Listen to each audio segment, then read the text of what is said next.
Welcome dear students. Let's continue our MCQs sessions. As we have discussed that the coming examination will be based on the totally MCQs. So the perspective of your analysis must be MCQs. आपका दृष्टिकोण होना चाहिए कि theoretical matter में आप जो पढ़ते हो उसमें MCQs क्वेश्चन या मल्टीपल चॉइस क्वेश्चन है वो कैसे फ्रेम हो सकते हैं। चलिए शुरुआत करते हैं। क्वेश्चन देखिए, in majority of angiosperm egg has a filiform apparatus, there are numerous antipodal cell, reduction division occur in the megaspore mother cell, a small central cell present in the embryo sac. 4 statement दिए हैं। हिंदी अर्थ बताता हूँ कि अधिकांश angiosperm में क्या होता है, जो अंड कोशिका होती है, egg as a filiform apparatus. Filiform apparatus होते हैं भाई, आपने पढ़ा होगा अंड समुच्चय होता है। चलिए डायग्राम से क्लियर करता हूँ। देखिए ये भ्रूण कोश है, उसमें ये अंड कोशिका है, उसके दोनों ओर 2 सहायक कोशिका है और यहाँ पर एक तंतु रूपी उपकरण होता है इस तरह का, इसी का नाम है, जिसमें अंगुली नुमा प्रवर्ध होते हैं, इसी का नाम है फिलीफॉर्म एपरेटस।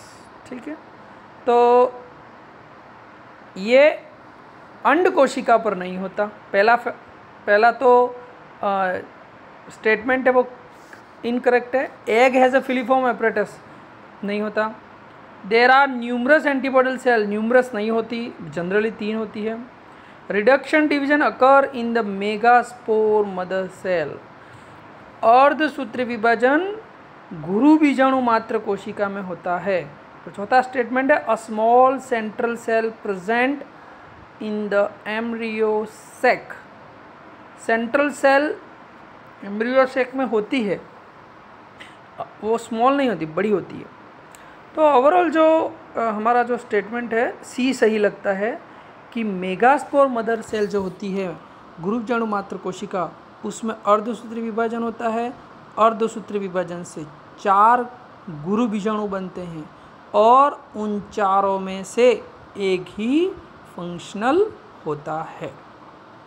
चलिए question next. Pollination in water hyacinth and water lily is brought about by the agency of A. water, B. insect and vine, C. birds, D. bats। तो वाटर हाइसिंथ और वाटर लिली नाम से ही clear है, ये जलीय आवास में पाए जाने वाले पादप हैं। तो इसमें किसके द्वारा परागण होता है? जल के द्वारा, कीट अथवा वायु के द्वारा, बर्ड्स के द्वारा या चमगादड़ के द्वारा। तो इसका राइट आंसर है, ये स्पेशल केस है, ध्यान देना, इंसेक्ट एंड वाइन, वायु एवं कीटों के द्वारा। ऐसा क्यों?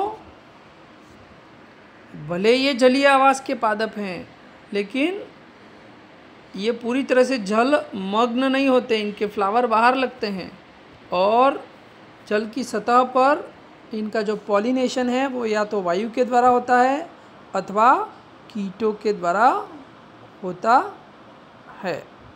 तो ये इसका राइट आंसर है बी। चलिए,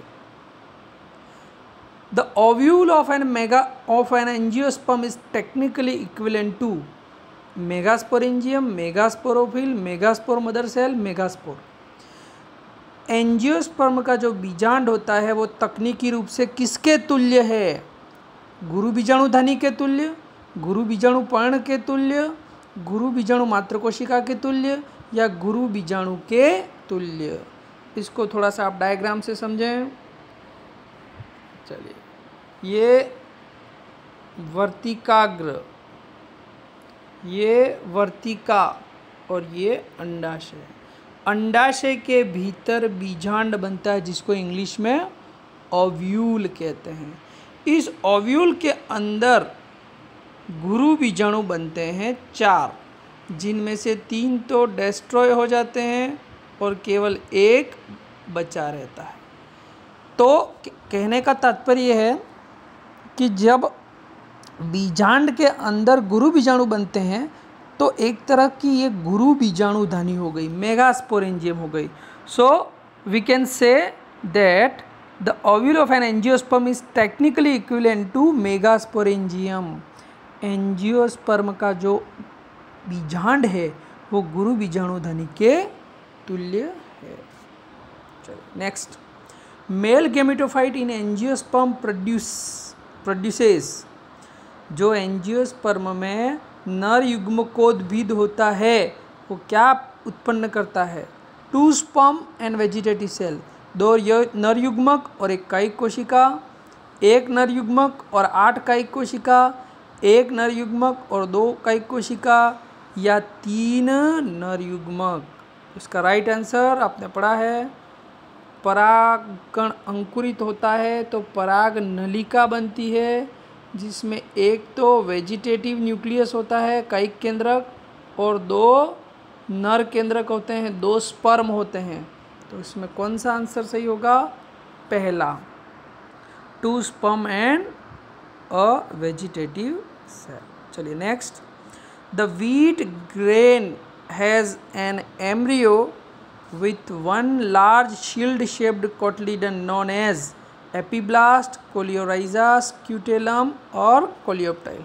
चलिए थोड़ा डायग्राम से क्लियर करते हैं. एक्चुअली जो मोनोकॉट होते हैं उनमें कोटलीडन जो है वो ढाल शेप का होता है, ढाल के आकार का. इसको कहते हैं स्क्यूटेलम. इसकी क्या भूमिका है? यहाँ एक विशेष लेयर होती है. एक तो आपको ध्यान में होना चाहिए वीट का जो फ्रूट है वो कौन सा है? कैरियोप्सिस. एल्यूरोन लेयर होती है. तो यहाँ स्पेशल मैकेनिज्म होता है. इसमें जो न्यूट्रिएंट्स होते हैं वो कहाँ तक जाते हैं? एम्ब्रियो या एंडोस्पर्म तक जाते हैं. ये व्यवस्था होती है. आपने इसको ऑक्सिन के संदर्भ में, जिब्रेलिन के संदर्भ में पढ़ा होगा. Gibberellin cause mobilisation of nutrients. Aleurone tissue होता है, वहाँ से जो शुगर है वो रिलीज़ होती है और एंडोस्पर्म तक जाती है. तो ये विशेष ढाल के आकार का जो एक बीजपत्र होता है, एक बीजपत्री पादपों में, विशेषकर हमारा जो एग्जाम्पल दिया गेहूं में, उसको हम स्क्यूटेलम कहते हैं. चलिए next. Which of the following fruit is parthenocarpic. Parthenocarpic अनिषेक फलन, बिना निषेचन के फल का बनना. तो ब्रिंजल, एप्पल, जैकफ्रूट, बनाना, है ना. 4 एग्जाम्पल यहाँ पर दे रखे हैं. तो पहले तो आपको कॉन्सेप्ट क्लियर होना चाहिए कि पार्थेनोकार्पी क्या है. Parthenocarpy is a process of developing fruits without involving fertilisation और we can say seed formation. तो ऐसे बहुत सारे एग्जाम्पल हैं, लाइक बनाना है, ऑरेंज है, हमारा वाटरमेलन है, लेमन है.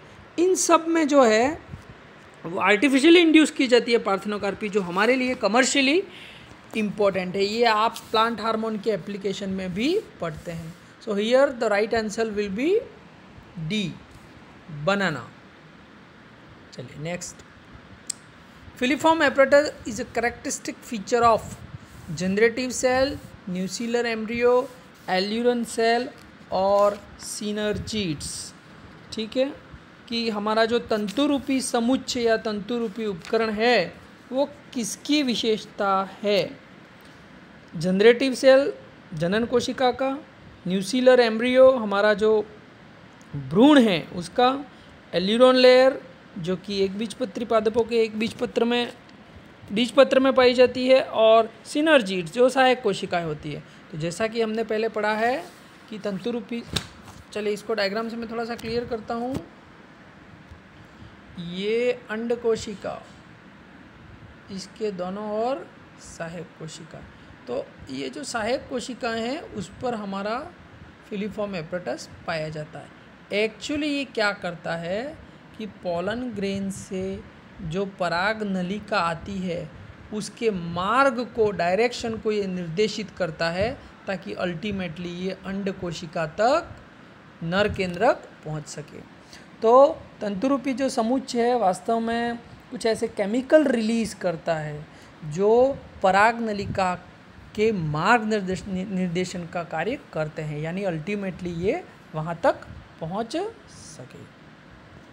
Next, in angiosperm microsporogenesis and megasporogenesis A occur in anther, form gamete without further division, involve meiosis, occur in ovule। Question को समझे। एंजियोस्पर्म में लघु बीजाणु जनन और गुरु बीजाणु जनन पहला किसमें, परागकोश में होते हैं। स्टेटमेंट सही नहीं है कि भाई लघु बीजाणु जनन तो परागकोश में होता है लेकिन गुरु बीजाणु जनन नहीं होता। Form gamete without further division, yes ये आंसर सही है। पहले अगले आंसर सी और डी को चर्चा कर लेते हैं। इन्वॉल्व मियोसिस, इनमें माइक्रोस्पोरोजेनेसिस और मेगास्पोरोजेनेसिस, देखिए ये क्वेश्चन थोड़ा सा आपको कंफ्यूज करेगा। माइक्रोस्पोरोजेनेसिस और मेगास्पोरोजेनेसिस जो है उसमें अर्धसूत्रण की जो प्रक्रिया है वो होती है। और डी अकर इन ओव्यूल, बीजांड में होते हैं। देखिए सही स्टेटमेंट क्या होगा, तो इसमें जो ज़्यादा एक्यूरेट स्टेटमेंट है सही वो क्या होगा, इन्वॉल्व मियोसिस, यानी अर्धसूत्रण की प्रक्रिया होती है। इसमें माइक्रोस्पोरोजेनेसिस और मेगास्पोरोजेनेसिस में एक्चुअली गैमिट नहीं बनते हैं। लघु बीजाणु जनन से लघु बीजाणु बनते हैं, गुरु बीजाणु जनन से गुरु बीजाणु बनते हैं। अब गैमिट तो कौन सा हो गया, अंड कोशिका और नर केंद्रक, ये तो बाद की बात है। अभी तो केवल इतना कि लघु बीजाणु मात्र कोशिका में अर्धसूत्री विभाजन से 4 लघु बीजाणु बनते हैं, गुरु बीजाणु मात्र कोशिका में अर्धसूत्री विभाजन से 4 गुरु बीजाणु बनते हैं। चलिए नेक्स्ट, कोकोनट वाटर, ये हम पहले पढ़ चुके हैं कि नारियल का जो तरल भ्रूण पोष है वो फ्री न्यूक्लियर एंडोस्पर्म में वो आता है। चलिए ये हम पढ़ चुके हैं। हाँ, जिटोनोगेमी इन्वॉल्व्स, ये हम पहले पढ़ चुके हैं। Fertilization of a flower by the pollen grain from another flower of the same plant,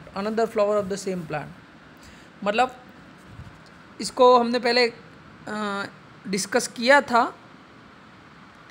actually fertilization of a flower by the pollen from another flower of the same plant, मैंने 3 condition बताई थी। वापस मैं इसको diagram से explain करता हूँ। Case, एक मिनट, देखिए 2 केस, 3 केस हैं एक्चुअली। ये फ्लावर है, सब कुछ इसी के अंदर हो जाए, इसी के परागकण इसी के वर्तिकाग्र पर पहुंच जाए, इसको कहते हैं स्वयुग्मन, ऑटोगेमी। नंबर 2, एक पौधे के एक पुष्प के परागकण उसी पौधे के दूसरे पुष्प पर जाएं, फ्लावर उसी प्लांट पर लगा है तो इसको कहते हैं सजात पुष्पी परागण, जिटोनोगेमी। और एक थर्ड कंडीशन, एक प्लांट है वो उसके पॉलन ग्रेन दूसरे प्लांट के वर्तिकाग्र तक पहुंचते हैं, इसको हमने कहा था पर परागण, जिनोगेमी। तो यहाँ पर पहला आंसर जो है वो सही होगा।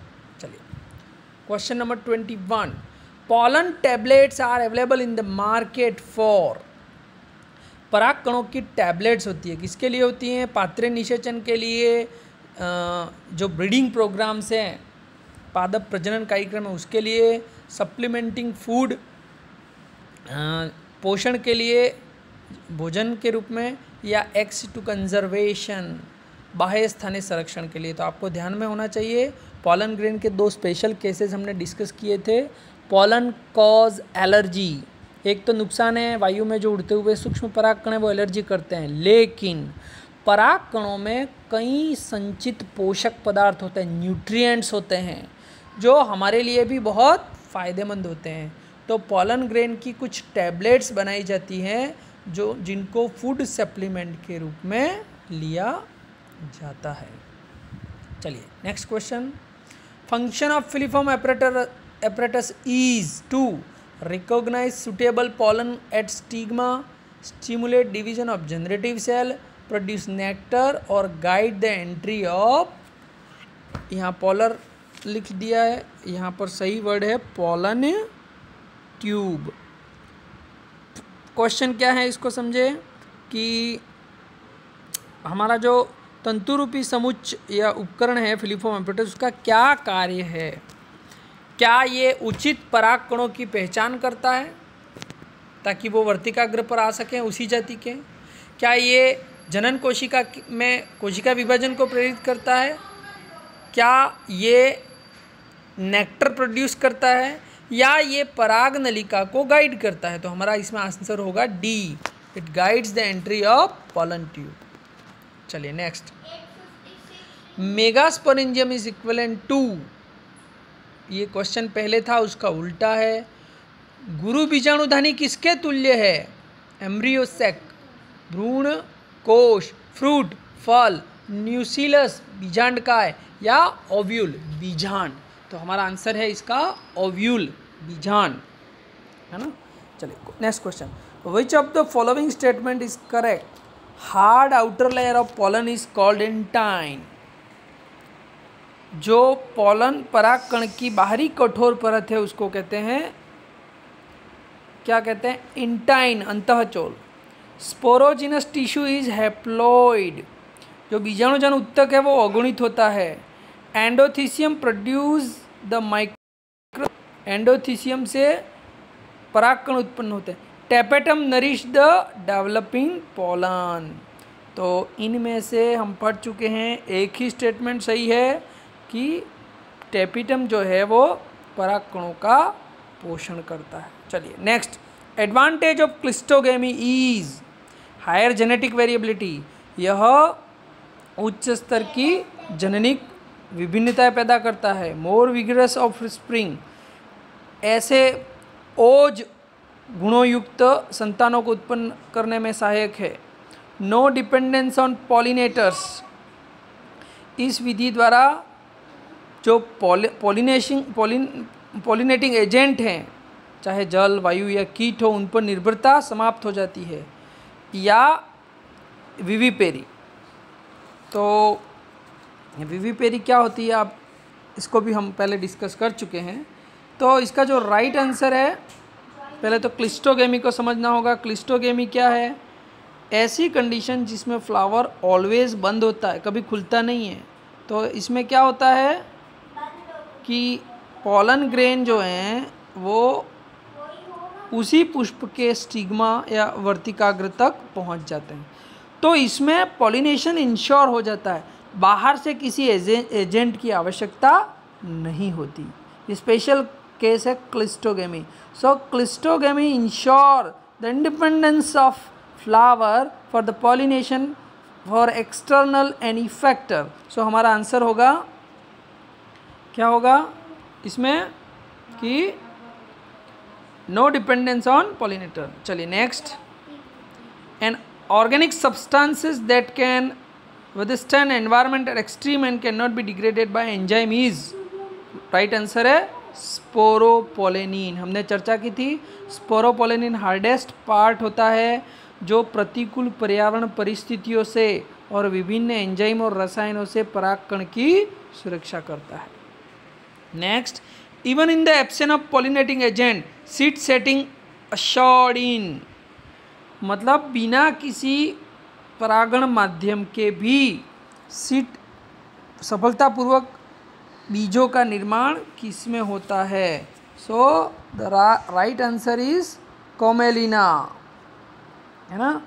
इसमें क्या होता है, एरियल जो कैज्मोगेमस, अगर आपने इसमें पढ़ा हो, इंसेक्ट पॉलिनेटेड फ्लावर होता है और अंडर वाटर जो है फ्लावर होता है, बाइसेक्सुअल होता है, हमेशा बंद होता है। तो इस कंडीशन में क्या होता है, अगर क्लिस्टोगेमस है तो उसमें बिना पॉलिनेटिंग एजेंट के भी उसका जो पॉलिनेशन है वो हो जाता है।